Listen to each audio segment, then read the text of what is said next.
춥고 긴 겨울이 지나고 만물이 생명의 기지개를 펴는 봄이 왔습니다.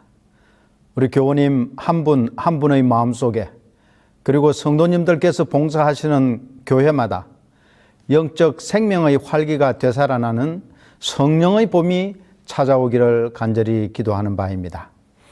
오늘 이 거룩한 안식일을 맞이하여 교회에서나 혹 여러 가지 사정으로 가정에서 또는 휴대폰이나 TV를 통해 예배에 참석하시는 교우님 모두를 진심으로 환영하고, 이 좋은 계절과 함께 하나님의 다함없는 축복이 함께 하시기를 기도합니다. 혹 여러분 중에 건망증 증세가 있으신 분들이 계십니까? 저도 요즘 가끔씩 잊어버리는 경우가 많아지고 있습니다. 사람 이름이 생각나지 않을 때도 있고, 어떤 물건 이름이 생각이 나지를 않아 답답할 때가 자주 생깁니다. 방금 들고 있던 휴대폰을 어디에 두었는지 몰라 한참을 찾고, 차를 주차해 놓고는 어디에 주차해 두었는지 기억이 나지 않을 때도 있습니다. 지갑을 어디에 두었는지, 식전에 먹어야 할 약을 잊어버리기도 하고, 때로는 약속을 잊어서 낭패를 당하는 경우도 있습니다. 그 외에도 여러 가지 면에서 잊어버리는 일들이 자주 생기곤 합니다. 우스운 이야기가 있습니다. 건망증이 심한 어떤 사람이 시내에서 어렵게 택시를 탔습니다. 조금을 가다가 자기가 어디로 가는지, 그리고 택시 기사에게 행선지를 말했는지 아닌지 도무지 기억이 나지 않아 택시 기사에게 물었습니다. 기사님, 제가 어디로 가자고 말했죠? 기억이 톡 나지 않아서 라고 말꼬리를 흐렸습니다. 그러자 이 택시 기사가 깜짝 놀라서 고개를 뒤로 돌려 성격을 보고는, 아니, 언제 타셨죠? 라고 했다고 합니다. 그 성격의 그 기사였습니다. 그런데 이런 건망증은 영적 삶에서도 많이 찾아볼 수 있습니다. 영적 건망증 환자들이 많이 있다는 것입니다. 삶의 목적지가 어디인지 모른 채 그저 일에 쌓여 지내다가 언뜻, 내가 지금 어디로 가고 있지? 내가 지금 가고 있는 방향이 맞나? 라고 스스로에게 묻고 당황해 할 때가 있습니다. 또는 내가 어디로 가야지? 라고 생각하며 허둥대는 사람들도 있습니다. 소중하게 간직하고 있어야 할 진리나 신앙의 의미들, 재림의 임박성, 회개의 필요성, 십자가에 대한 명상 등과 같은 영적 삶의 중요한 문제들을 분주한 삶 속에서 잊고 지내다가 뒤늦게서야, 아니, 내가 언제 이렇게까지 멀리 왔지? 내가 지금 어디에 와 있는 거야? 라고 깜짝 놀랄 때가 있습니다. 우리가 그저 단순한 한 사람으로 세상의 성공을 목표로 사는 사람들이 아니라는 사실을 오늘 이 안식일의 말씀을 통해 확인하고, 다시 한번 우리의 영적 상태를 깊이 살피는 시간이 되기를 바랍니다. 우리는 예수님을 믿는 사람들입니다. 그리스도인이라고 하죠. 하나님의 백성이요 자녀입니다. 하나님께 귀하게 여김을 받는 특별한 사람들입니다. 하나님으로부터 위대한 사명을 받은 고귀하고 선택된 사람들입니다. 주님의 쓰임을 받는 사람들이에요. 세상에서 높임을 받는 선택받은 사람임을 잊지 않게 되기를 간절히 바랍니다. 우리는 역사를 통해 우리에게 이어져온 이 소중하고 위대한 진리의 계승자임을 기억하기를 또한 기도하는 바입니다. 오늘 성경 본문의 말씀을 읽어 보겠습니다. 그런즉 너희는 하나님께 복종할지어다. 마귀를 대적하라. 그리하면 너희를 피하리라. 하나님을 가까이 하라. 그리하면 너희를 가까이 하시리라. 죄인들아, 손을 깨끗이 하라. 두 마음을 품은 자들아, 마음을 성결하게 하라. 슬퍼하며 애통하며 울지어다. 너희 웃음을 애통으로, 너희 즐거움을 근심으로 바꿀지어다. 주 앞에서 낮추라. 그리하면 주께서 너희를 높이시리라. 야고보 4장 7절부터 10절에 있는 말씀입니다. 여러분은 존귀하고 높임을 받는 사람이 되기를 원하십니까? 아니면 비천하고 투명인간같이 여겨지기를 원하십니까? 물어보나 마나한 질문이죠. 누구나 다 존귀하고 높임을 받고 다른 사람들로부터 인정받기를 원합니다. 그런데 모든 사람이 다 그런 대접을 받거나 그런 상태에 도달하는 것이 아니에요. 이 세상에서 우리는 높임을 받고 인정받고 존귀한 사람으로 대접받기를 원합니다. 그러나 여러분과 저는 좀 더 높은 차원에서 이 문제를 생각해야 하는 것입니다. 단지 주변의 사람들로부터 이런 대접을 받는 것이 아니라 하나님께서 존귀하게 여겨주시고 높여주시는 사람이 되어야 하는 것입니다. 그럼 어떻게 그런 사람이 되고 어떻게 그런 상태에 이를 수 있을까요? 오늘 읽었던 본문의 말씀에서 그 방법과 비결을 살펴보고자 합니다. 첫 번째, 하나님께 존귀 여김을 받고 높임을 받는 방법은 야고보가 언급한 대로 하나님께 복종하는 것입니다. 우리 한글 성경은 복종, 순복, 순종 등을 같은 의미로 사용하여 그 의미의 차이를 두지 않고 번역하였는데 영어 성경에서는 좀 다릅니다. 여하튼 이 복종의 사전적 의미는 남의 명령이나 의사에 그대로 따릅니다라고 하고 있습니다. 즉 행위의 권한이 나의 의지나 판단이 아니라 타인에게 있음을 나타내는 것입니다. 헬라어 원어를 보면 복종이라는 단어는 무엇에 복종하다 또는 누구누구에 항복하다의 의미로 사용되었습니다. 이것은 신약 성경에 약 38회 사용되었는데요. 주로 중간태, 즉 능동태와 수동태의 중간 형태로서 가장 많이 사용되었으며 이것은 누군가 지시하거나 명령하는 사람이 있다는 것을 나타내는 의미입니다. 단어입니다. 야고보 사도는 하나님께 복종하라고 권면합니다. 하나님의 명령과 지시와 의지와 뜻에 복종하는 것이 하나님께 존귀함을 받고 높임을 받는 첫 번째 조건이라는 것입니다. 우리가 잘 아는 나이팅게일은 그녀가 30세가 되던 해에 이런 일기를 썼습니다.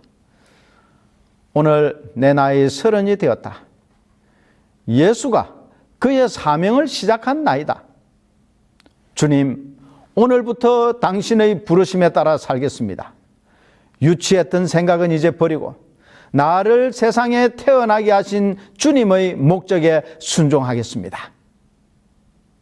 그는 이 일기를 쓴 후 헌신적인 간호사로서 이 나이팅게일은 세상에 널리 알려졌습니다. 한 번은 성공적인 생활의 비결이 무엇이냐고 묻는 기자의 질문에 그녀는 이렇게 대답했습니다. 비결은 하나뿐입니다. 주님께서 나를 불러주신 그 뜻에 나를 맡기고 사는 일입니다. 성경에서 이 복종이라는 단어가 사용된 몇 구절을 살펴보면 이렇습니다.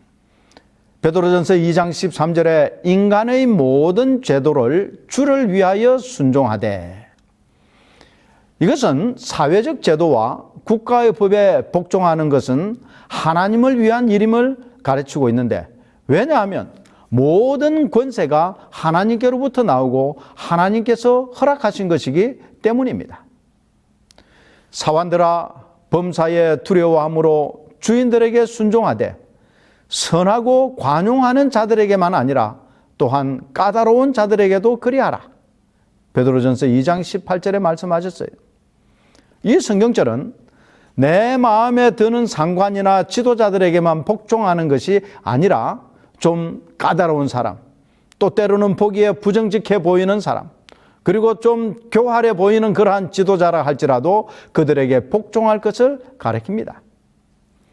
물론 그들의 명령이나 지시가 하나님의 법과 뜻에 반대되는 일이거나 그러한 지시는 순종할 의무가 없는 것이죠. 또 다른 예를 보면 베드로전서 3장 1절에 있는 말씀입니다. 아내들아 이와 같이 자기 남편에게 순종하라. 이것은 믿지 않는 남편에게 잘함으로 말미암아 남편을 구원하기 위해서임을 언급하고 있습니다. 감동이 되어야 전도가 되는 것은 당연하죠. 또 다른 예를 보면 베드로전서 5장 5절에 있는 말씀입니다. 젊은 자들아 이와 같이 장로들에게 순종하고 다 서로 겸손으로 허리를 동이라. 여기에 말하고 있는 장로는 오늘날의 목회자나 또 장로님들이나 교회 지도자들에게 해당되는 것인데, 이런 장로들에게 복종하는 것이 곧 겸손한 믿음을 의미한다고 말해주고 있습니다. 그런데 이 복종 혹은 순종은 여건이 맞을 때나 또는 어떤 조건이 충족될 때까지 기다리다가 하라는 것이 아니에요. 내가 기분이 좋고 그럴 마음이 생길 때에 하라는 것도 아닙니다. 여기에서 이 순종은 지금 바로 해야 된다는 것입니다. 미루지 말아야 한다는 것이에요. 하지 않은 일에 대한 핑계가 있어서는 되지 않습니다. 영국의 위대한 설교가였던 찰스 H. 스펄전의 지금 하십시오라는 시의 일부를 소개해 드리겠습니다. 할 일이 생각나거든 지금 하십시오. 오늘 하늘은 맑지만 내일은 구름이 보일는지 모릅니다. 어제는 이미 당신의 것이 아니니 지금 하십시오. 미소를 짓고 싶거든 지금 웃어주십시오. 당신의 친구가 떠나기 전에 장미는 피고 가슴이 설레일 때 지금 당신의 미소를 주십시오. 불러야 할 노래가 있다면 지금 부르십시오. 당신의 해가 저물면 노래 부르기엔 너무나 늦습니다. 당신의 노래를 지금 부르십시오. 내일로 다음으로 미루지 말고 오늘 지금 우리에게 말씀하시는 하나님의 음성에 복종하게 되시기를 기도하는 바입니다. 여러분, 우리는 하나님의 자녀입니다. 하나님의 자녀로서 두 번째 높임을 받는 조건은 하나님을 가까이 하는 것입니다. 하나님을 가까이 하는 것. 중국 선교의 아버지라고 불리우는 허드슨 테일러는 25살의 젊은 나이에 고국을 떠나 중국 땅을 밟아 평생 동안 중국 선교에 헌신했습니다. 그는 많은 사람들로부터 자주 당신은 어떻게 일생을 선교사로 보낼 수 있었습니까? 그러면서도 행복할 수 있었던 비결이 무엇이냐는 그런 질문을 많이 받았어요. 그는 이러한 질문을 받을 때마다 다음과 같이 말했습니다. 나의 헌신과 행복의 비결은 하루를 어떻게 시작하느냐에 달려 있습니다. 연주자는 음악회가 시작되기 전에 악기를 조율합니다. 음악회가 끝난 뒤 조율한다면 어리석은 일이죠. 나는 아침에 일어나면 하나님의 뜻에 나의 생각을 맞추는 일부터 시작합니다. 그러면 인생이 보람되고 행복해지게 마련입니다. 라고 말했습니다. 하나님을 가까이 하라는 말씀, 하나님을 가까이 하라는 말씀 가운데 가까이 하다라는 이 단어의 뜻은 끌어당기다라는 의미를 가지고 있습니다. 또 흡수하다라는 의미를 가지고 있어요. 니콜라스 헤르만이라는 사람은 우리는 어디서나 하나님의 임재를 느낄 수 있는 능력을 길러야 한다. 하나님의 임재를 연습해야 한다.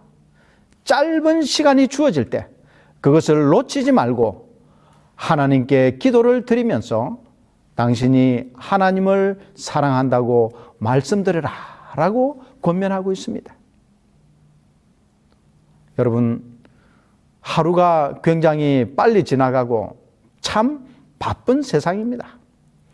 너나 할 것 없이 누구나 다 바빠요. 제가 보기에 이 바쁘지 않는 사람은 없는 것 같아 보입니다. 매 안식일마다 국을 하러 오는 거지가 있었습니다. 한 번은 목사님께서 이 거지에게도 전도를 해야 되겠다라는 생각을 하고 국을 하러 온 거지에게 오늘은 안식일 예배 한번 참석해 보시죠 라고 이렇게 권했습니다. 그러자 그 거지가 대뜸 하는 말이, 목사님, 주말에는 저도 참 바쁩니다. 예배 참석할 시간이 없습니다 라고 하더랍니다. 국을 하는 거지도 바쁜 세상인데 정상적인 직장을 다니고 사업하는 분들은 얼마나 바쁘겠습니까? 그러나 이 바쁜 세상살이에서도 한 가지 잊지 말아야 할 것이 있는데 그것은 바로 하나님과 가까이 하는 일입니다. 이것을 우리는 경건의 연습이라고 합니다. 나침판의 바늘은 이곳저곳으로 강제로 옮겨도 손만 놓으면 바로 제자리를 찾아 북쪽으로 향합니다. 여러분, 우리의 마음도 이 나침판의 바늘처럼 늘 주님을 향해 있어야 합니다. 십자가에 초점을 맞추고 있어야 합니다. 항상 교회를 향해 있어야 합니다. 때로는 바쁜 일들이, 또 어떤 때는 시련들이, 여러 가지 복잡한 문제들이 우리를 다른 곳을 보도록 강제로 당겨놓을 때가 있을지라도 우리는 다시 곧 주님께로, 십자가로, 그리고 교회로 돌아와야 하는 것입니다. 이런 신앙이 바로 하나님을 가까이 하는 신앙이요, 하나님으로부터 존귀함과 높임을 받는 삶인 것입니다. 시편 기자는 이렇게 말하고 있습니다. 하나님께 가까이 함이 내게 복이라.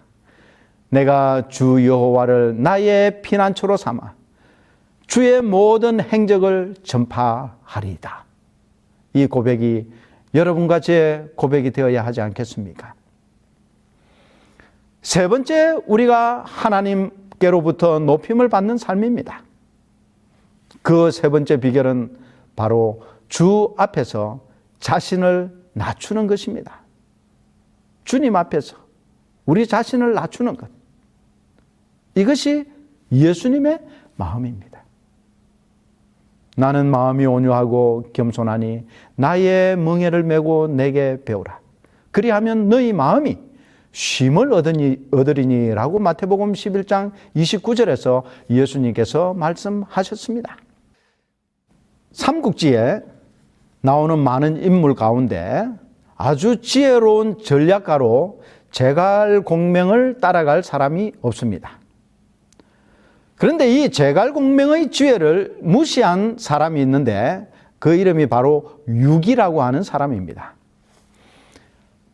그는 명나라 태조가 되는 주원장이 삼고초려에서 책사로 모셔올 만큼 유명한 인물인데 그는 뛰어난 정치가요, 학자요, 역학자요, 시인이었습니다. 그래서 그는 제갈량이 아무리 바람을 청하고 비를 내리는 재주가 있다고는 하지만 나만은 못할 것이야 라는 말을 늘 하곤 했습니다. 그런데 이 유기가 우연히 제갈량이 만들었다는 계명침을 손에 넣게 되었습니다. 그것은 말 그대로 닭의 울음소리가 들린다는 베개였습니다. 꼭 이 첫 닭이 울 때쯤 베개 속에서 닭의 울음소리가 들리는 것이었습니다. 늘 제갈량보다는 자기가 훨씬 낫다고 장담해온 이 유기는 이 계명침만큼은 만들 자신이 없어 마음이 편치 않았습니다. 그래서 제갈량이 만든 것을 내가 못 만들다니 이 말이 안 된다고 생각하고 그는 자신도 그러한 것을 만들어 보기 위해 그 계명침을 조심스레 분해를 했습니다.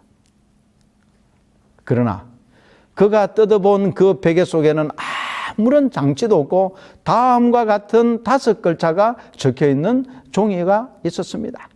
그 종이에는 유기 파자침, 뜻인즉 유기가 이 베개를 깨트린다는 것이었습니다.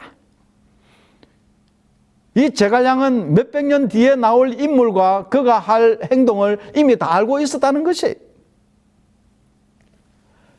그 후 유기는 공명의 사당에 가서 사당 참배를 마친 뒤에 공명이 묻혀있는 묘소로 발길을 옮겼습니다.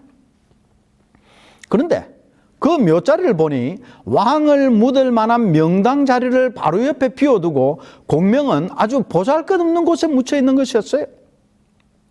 그래서 이 유기는 명당 자리도 볼 줄 모르는 이 공명은 자신보다 한 수 아래라고 생각했습니다. 그리고 그 묘소를 확인하고 돌아가려고 하는데 발걸음이 떨어지지 않는 것이었습니다. 아무리 해도 발이 떼지질 않아요. 그래서 수행한 사람들에게 자신의 발밑을 파보라고 하니까 거기에 조그만 항아리가 있었습니다. 그 속에 충신은 죽어서도 제왕의 곁을 떠나지 않는 법이다. 내가 어찌 좋은 자리를 모르겠는가? 그곳은 제왕의 자리이고 나는 죽어서도 제왕을 모시기 위해 보잘것없는 이곳에 묻혀 있노라고 쓰여 있는 종이가 들어 있었습니다. 유기는 그제서야 자기는 도무지 제갈량을 따라갈 수 없고 능가하기는커녕 따라갈 수 없다는 것을 시인하고 그의 지혜와 능력과 겸손함에 저절로 머리를 숙였다고 합니다. 여러분 스스로 생각할 때 나는 공명 같은 사람입니까? 아니면 유기 같은 사람입니까? 오늘날 그리스도인의 문제점이 무엇일까요? 왜 기독교인들이 사회로부터 손가락질을 받고 비난과 비판의 대상이 되었을까요? 참 서글프게도 그것은 진리의 기본을 망각하고 살았기 때문입니다. 신앙의 건망증 때문이었어요. 진리는 강조하면서 내 삶은 전혀 딴판이기 때문입니다. 원칙은 강조하면서 사랑과 배려와 용서는 잊어버리고 살기 때문입니다. 여러분, 우리가 우리의 신앙을 회복시키려면 진리의 말씀을 머리로 접근하는 것이 아니라 우리의 마음으로 접근해야 하는 것입니다. 어떤 마음? 곧 겸손한 자신을 낮추는 마음입니다. 겸손은 그리스도인의 최고의 덕목이라고 할 수 있습니다. 그러므로 하나님의 능하신 손 아래서 겸손하라. 때가 되면 너희를 높이시리라고 베드로전서 5장 6절에 말씀하고 있는 것입니다. 영접하는 자, 곧 그 이름을 믿는 자들에게는 하나님의 자녀가 되는 권세를 주셨다고 요한복음 1장 12절에 말씀하고 있습니다. 그러나 너희는 택하신 족속이요 왕 같은 제사장들이요 거룩한 나라요 그의 소유가 된 백성이라고 베드로전서 2장 9절에는 말씀하고 있습니다. 하나님의 자녀, 택하심을 받은 사람, 왕 같은 제사장, 하나님의 백성이라는 이 크고 귀하고 고귀한 신분을 우리가 가지고 있는 존재라는 사실을 한순간도 잊지 마시기 바랍니다. 때로는 넘어질 수도 있고 곁길로 갈 때도 있고 때로는 하나님의 뜻을 저버리고 불순종할 때도 있습니다. 그러나 그 순간에도 우리는 하나님의 자녀임을 기억하게 되시기를 바랍니다. 그리고 그분에게로 돌아가야 하는 것입니다. 혹 어려움이나 시험, 도무지 감당하지 못할 무거운 삶의 짐을 지고 고통과 괴로움 가운데 계신 분이 있습니까? 잊지 마시기 바랍니다. 하나님께서는 우리를 돕기 위해 기다리고 계신다는 사실을 잊지 말고 기억하게 되시기를 바랍니다. 오라 우리가 여호와께로 돌아가자. 여호와께서 우리를 찢으셨으나 도로 낫게 하실 것이요 우리를 치셨으나 싸매어 주실 것임이라고 호세아 6장 1절에 말씀하고 있습니다. 하나님의 모든 계명과 말씀을 진심으로 순종하고 우리와 함께 계시는 하나님을 더 가까이 우리 곁에 모시고 우리의 삶과 마음의 중심에 그 예수님을 모시고 그리고 겸손하고 온유한 마음으로 우리 자신을 꼴집어서 하나님께로부터 높임을 받는 여러분과 제가 되기를 간절히 소망하는 바입니다. 하나님의 크신 축복이 우리 성도님들에게 풍성히 임하는 한 주일이 되시기를 기도합니다. 다 같이 기도하시겠습니다. 사랑과 자비가 많으신 주님, 보잘것없는 저희들을 택하신 족속이요 왕 같은 제사장으로 삼아주시고 하나님의 자녀로 선택해 불러주셨으니 은혜를 감사합니다.